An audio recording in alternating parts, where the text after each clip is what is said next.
blessé dans leur amour propre. Pour toutes ces personnes à qui on a dit des choses par mégarde, sans savoir que cela allait les frustrer.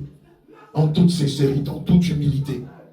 Comme le Père est allé vers le Fils prodigue, l'a pris dans ses bras, l'a embrassé et s'est réjoui avec lui et a demandé que le veau le plus gras soit tué en son honneur.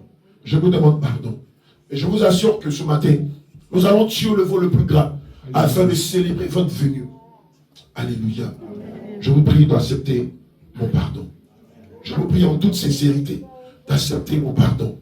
Et nous veillerons à ce que de telles frustrations ne surviennent plus dans l'église du Seigneur, mais que le symbole phare du nom de Jésus qui est l'amour règne au milieu de nous. Nous savons tous que le monde ne peut nous donner de l'amour. Nous savons que le monde ne peut procurer de l'amour aux enfants de Dieu.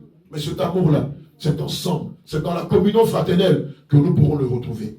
C'est pourquoi je vous prie humblement d'accepter mon pardon et de revenir dans la bergerie. Et comme le Seigneur l'a dit, dis à mes enfants de revenir, de prendre leur poste. Le Seigneur pouvait dire dans sa parole que le champ est vaste, la moisson est grande, mais il y a peu d'ouvriers. Mais si les ouvriers sortent, ceux qui le Seigneur pourra-t-il compter? Le Seigneur vous a donné des dons, des talents. C'est pour les manifester dans la communion fraternelle. Alléluia. Et donc je vous prie d'accepter mon pardon. Et je veillerai personnellement à ce que l'Esprit de Dieu qui règne ici soit conforme au fruit de l'amour. Alléluia.